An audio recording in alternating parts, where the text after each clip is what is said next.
Okay, so we're going to do our acids and bases review here. We've got a key. Okay, so the very first part here is going from a name to a formula. Carbonic acid. So it's kind of the reverse of going from a formula. So I'm going to go through the process of going to a formula to a name first. And the reverse of that is what we're going to do over on this side. So let's do number 2 first. Name the following compounds. Well, if it has an H in front of it, you can be pretty sure that it's probably an acid, especially where the stuff in my class is concerned. Maybe not in life in general, but in my class, if it's got an H in front of it, it's probably an acid. Okay, so then I have to ask myself, is it a binary acid? Or is it an oxyacid? And the way I differentiate these two is a binary acid has 2 elements. And an oxyacid has more than 2 elements. More than 2 elements. Right? So, the first thing I'm going to do to attack this thing is I'm going to see how many elements I have. I have 1 capital letter, 2 capital letters, 3 capital letters. I have more than 2 elements. I have 3 elements here, so it is an oxyacid. Now, oxyacids are named after the polyatomic ion that comes after the hydrogen. So here I have ClO. And basically, ATE polyatomics go to IC, I ate something icky, and ITE go to OUS, or Mighty Mouse. ITE goes to OUS, Mighty Mouse. Okay, so ClO, let's take a look at ClO. We're going to find it on our chart here. It is hypochlorite. ITEs go to OUS, so it is hypochlorous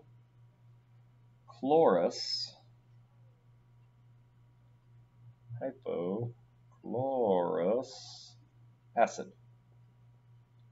Hypochlorous acid.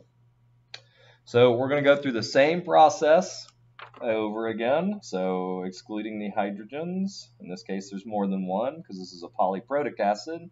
And I'm going to look at the SO4. I know that there are 1, 2, 3. There are more than 2 elements, so it's an oxyacid. So I'm only looking at the polyatomic ion that comes in the second part. SO4. I see an SO4 right here. It is a sulfate. 8s go to ic, so it is sulfuric acid.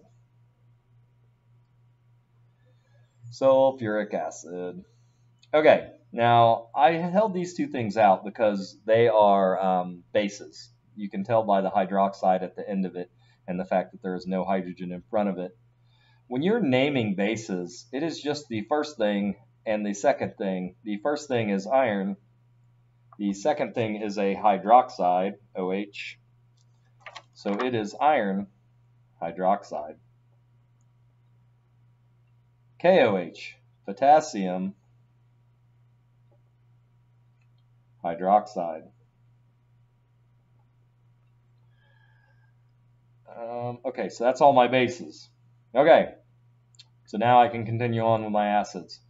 1 capital letter, 2 capital letters, 3 capital letters. It is an oxyacid. There are more than 3, so I have to look for CrO4. CrO4. CrO4. CrO4. Where is CrO4? Where is CrO4? Oh my gosh. There it is. It's chromate. So a chromate, ATE, goes to ic, so it is chromic acid. All right, next acid, HBr, 1, 2. It is a binary acid. It has 2 elements, 1, 2. So that rule is hydro, whatever the second element is, and ic. So I have hydro, bro, and instead of mene or mide, it is mic, hydrobromic acid. Pretty easy. All right, now this one's been giving people fits because it looks different here. But can we agree that there are 2 carbons, 3 hydrogens, and 2 oxygens here? And that here there are 2 carbons, 3 hydrogens, and 2 oxygens, and they put a hydrogen out front. So this is acetate. ATE goes to ic, so this is acetic acid.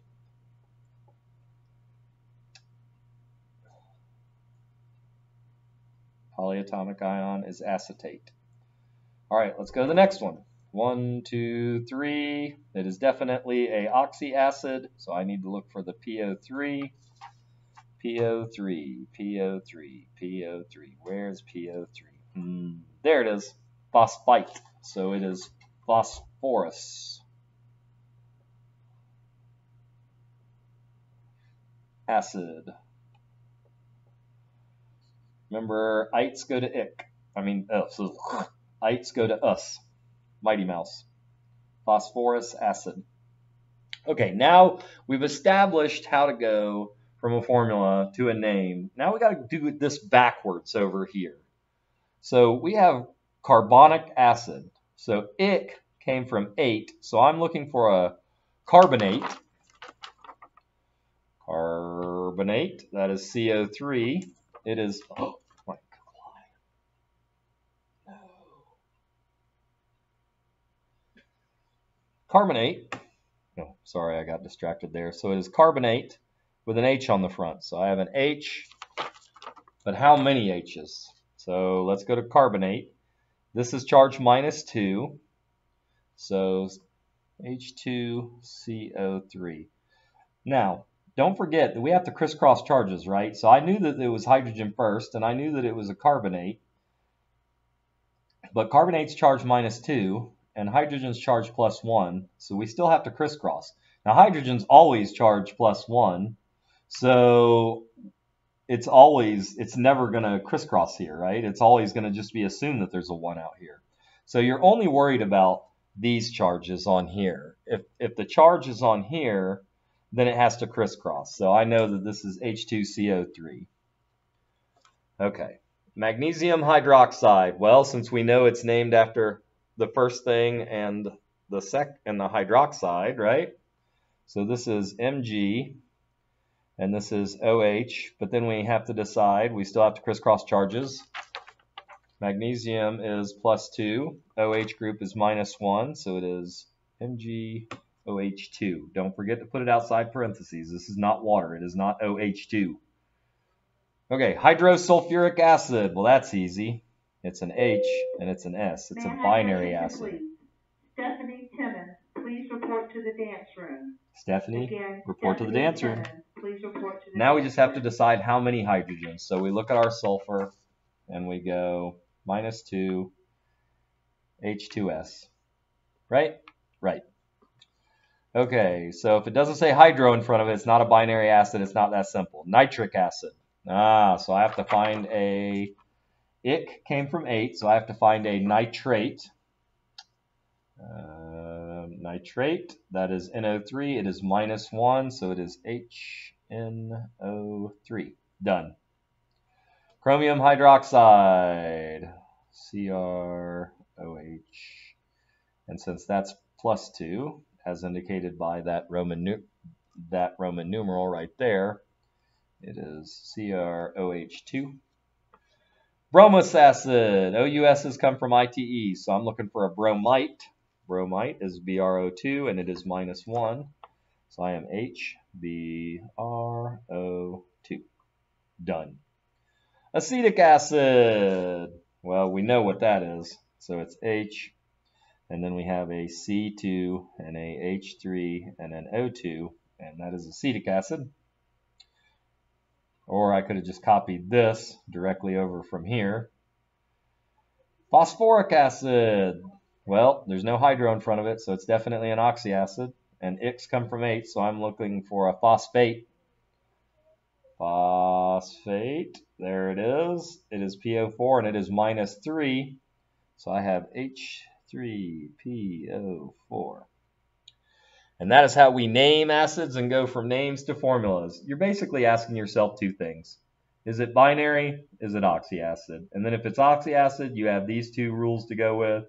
If it's binary, it's just straight up hydro blank ic, right? Right, okay. General properties of acids. They contain more hydrogen ions, right? Don't they contain H pluses? And bases contain more hydroxide ions, OH minuses. It's the Arrhenius definition, right? It's going to donate an OH group. Acids taste sour. Think Sour Patch Kids, or think a lemon. Lemon has citric acid in it. Citric acids are sour. And bases taste bitter. Okay, acids to metals. They are reactive to metal. You remember when we threw that magnesium into that hydrochloric acid? What did it do? It dissolved completely. It produced hydrogen gas. We lit that hydrogen gas on fire. Bases feel slippery. And you should never forget this one just because of the lawsuit of my buddy. Okay, they feel slippery, yes. Changed litmus paper. Okay, bases turn blue. So if bases turn red litmus paper blue, then acids turns blue litmus paper red, right? Yes. They become less acidic with, I don't like the way that's stated, but if I'm trying to neutralize acid, I neutralize it with a base. And if I'm trying to neutralize a base, I neutralize it with an acid. Right? That makes sense, right? Yes. Okay. Forms H2 gas. Remember, we dissolved that ribbon of magnesium. It made H2 gas. We lit it on fire. Phenolphthalein. So phenolphthalein is an acid and it's an indicator, right? Why is this lens so dirty? It looks terrible. Anyway, hopefully you can read it. Oh no, my Google Eye left again. Okay. So phenolphthalein in acid, it doesn't turn anything. It is clear because it is an acid. When it gets basic, it turns pink. You're going to do lots of titrations where you turn phenolphthalein pink. Have no fear about that. Okay.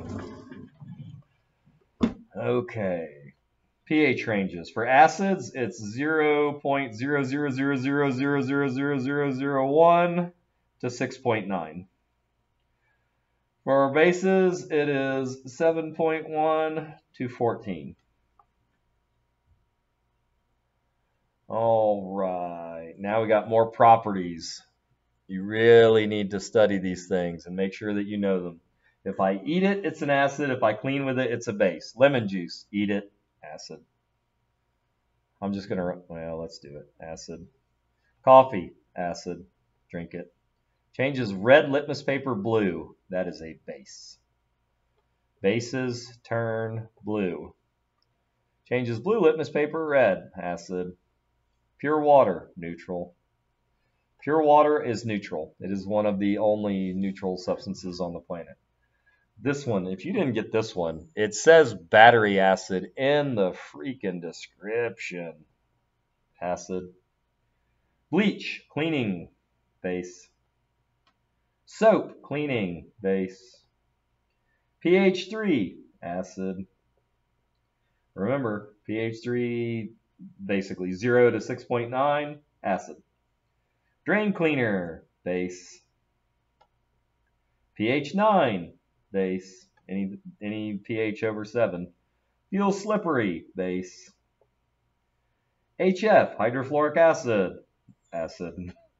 NaOH, sodium hydroxide. Oh, sorry. I knew it was going to happen. I knew I wasn't going to beat it. Oh, and now the phone's ringing. That's what I like. Come on.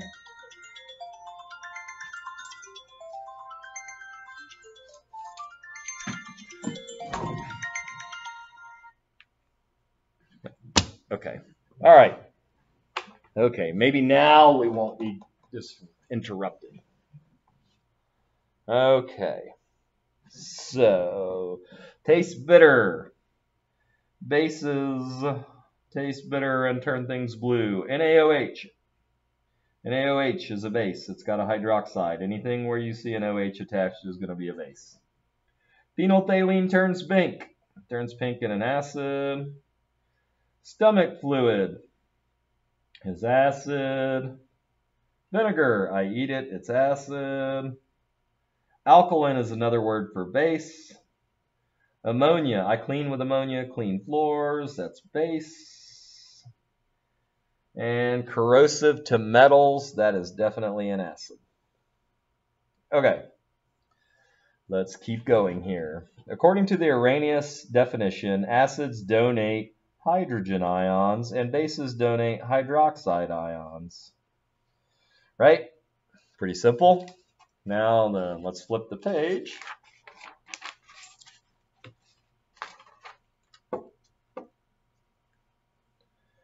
Okay, Bronsted-Lowry, acids donate hydrogen ions, just the same as Arrhenius, and bases accept. He changed the definition, so it's no longer just hydroxides, it's also things that accept hydrogens, right? So now that's how that changed. The Bronsted-Lowry definition of a base is the only thing that's different from Arrhenius, because bases accept hydrogen ions. Okay. Given the formula, HClO4 plus H2O goes to H3O plus ClO4. Okay, so they're asking me to... HClO4 is an example of an Arrhenius base because a proton is donated to water. Well, it does donate a proton to water because I see it loses a proton. It goes from HClO4 to ClO4. And the water goes from water to hydronium. But bases don't donate protons. They accept protons. So we know that's wrong. And HClO4 is not a base. So we know that's wrong. HClO4 is an example of an Arrhenius acid because a proton is accepted. No, both Arrhenius and Bronsted-Lowry agree that acids are proton donors. So that ain't right. C, HClO is an example of a Bronsted-Lowry acid because a proton is accepted. No, that ain't right. D, HClO4 is an example of a Bronsted-Lowry acid because a proton is donated. This is hashtag facts. Hashtag facts. Okay, yes. It is an example of a Bronsted-Lowry acid because a proton is donated. It's also an example of an Arrhenius acid because a proton is donated. All right, classify each of the following compounds as an Arrhenius acid or an Arrhenius base. Well, you know all Arrhenius bases have a hydroxide, so if it has a hydroxide, it's a base. No hydroxide acid. No hydroxide acid. Hydroxide base. That was quick and easy. Remember, Arrhenius said it has to have a hydroxide to be a base. Conjugate acids and base pairs. All right. So, if the acid, what is the conjugate acid of H2O? So H2O is acting as a base here. So the conjugate acid, remember, bases turn into conjugate acids. So the conjugate acid here is H3O plus 1. I see that answer on here. What is the conjugate base of HBr? So after I give up my proton, I am Br minus 1. I see a Br minus 1 on here. What is the conjugate acid of CO3? So this is the base. Over here it's the conjugate acid, HCO3 minus 1. What is the conjugate base of NH4 plus 1? So this is the acid. It gives up the hydrogen and it becomes the conjugate base, NH3. That is Itsky. All right. I'm more interested in doing this, identifying acids and bases. So, you know if you have an acid and a base on this side. Now, we don't know what it is yet, but we know that it's going to give up a hydrogen. It's going to donate a hydrogen if it's an acid. So which one of these things gave a hydrogen away? Well, H2O gains a hydrogen, becomes H3O. HClO4 loses a hydrogen and becomes ClO4. So this is my acid. And as soon as you know that, everything else literally falls into place. If you know the acid, then the other reactant is the base. And if you know the acid becomes the conjugate base and the base becomes the conjugate acid, then it is no problem identifying where the conjugate acid and the conjugate base are, right? Okay, so let's do the next one. So we got to determine which one's an acid. So H2SO3, on this side it's HSO3. It gave up one of its hydrogens, therefore it is the acid. This is the base. The acid becomes the conjugate base. The base becomes the conjugate acid. And we are done. All right, now most of y'all I didn't have do this, but let's see how hard it is to do this. What is the conjugate acid of the following bases? Well, I have to add a hydrogen. And here, because this is -2, I have to add 2 hydrogens. This is a polyprotic,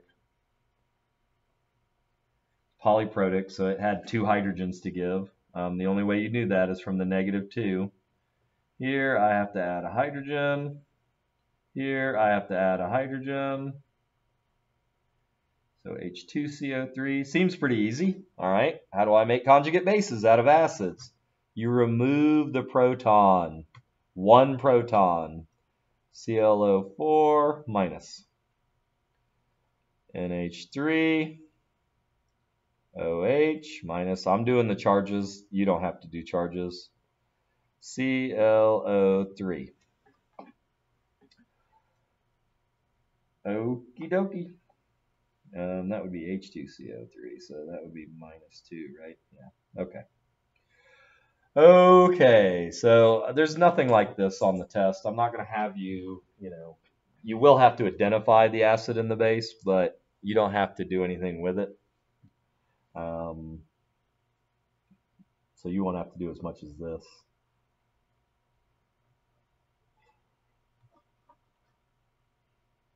Okay, refers to a substance that can act as an acid or a base. Amphoteric.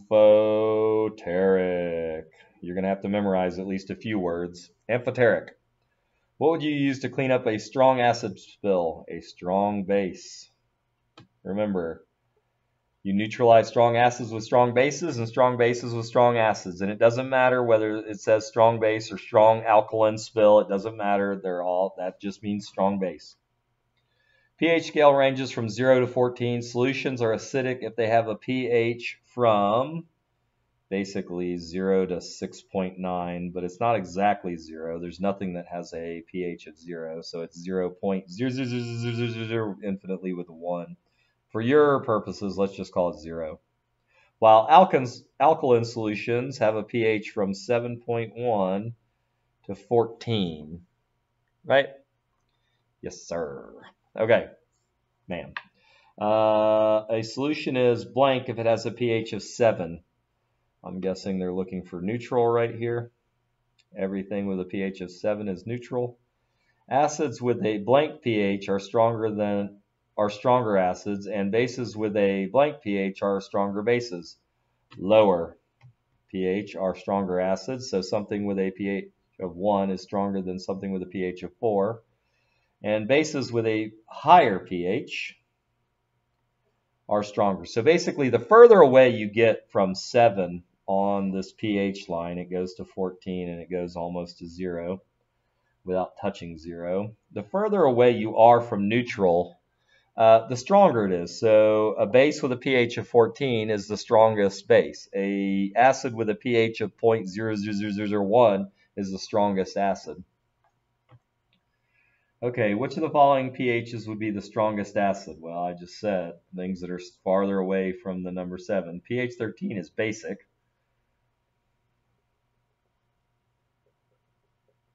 So that's not even acidic. That's not even acidic. The only acid here is pH 6. So, yeah, I'm going to strongest with, which would be the only acid. Okay. So let's go to 23. this video is getting way long. So, well, let's just finish it. Let's finish it because we only got to go through 27, and we're just answering a few questions, right? Ooh, God, this thing is. Mr. Thornton's camera is not as good as mine. I don't know what that is all about. Okay. So sodium hydroxide has a pH of 14 and baking soda has a pH of 9. So sodium hydroxide is stronger than baking soda. Oh, A, stronger. Coffee has a pH of 4 and stomach acid has a pH of 1. Coffee is weaker. Solution A has a pH of 2. Solution B has a pH of 5. Which solution is more acidic? That would be A. How many times more acidic? Well, 5 to 4. 4 is 10 times more than 5. 3 is 100 times more than 5. 2 is 1,000 times more than. So 1,000 times more acidic. And you didn't have to know this, but POH and pH, POH plus pH equals 14. So if its POH is 7.6, then its pH is 6.4. The reaction of an acid and a base is called a neutralization reaction. And I'm going to use the shortened reaction. And it results in the formation of a salt. Remember, that's any ionic compound, and water. And we didn't do titration, so we're not going to do any of this. And that is it. That is all of. So I'm going to make sure that this thing actually focuses on all 3 pages really quick. I'm going to give you a chance to, if it wasn't focused or if you didn't see the answers, you can pause it, since now it seems to be actually focusing on things. And that is page 1.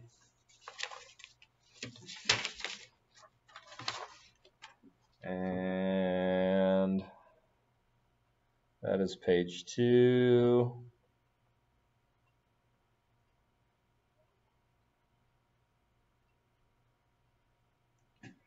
And that is page 3. And while you're looking at page 3 is looking back at you. All right, guys, good luck on the test tomorrow. If you have any questions, you know I'll be here at 6 a.m., so ask away. You also have my remind. Do not hesitate to ask me questions, guys, because you know that I'm available to you whenever you need me. Have a good night, guys.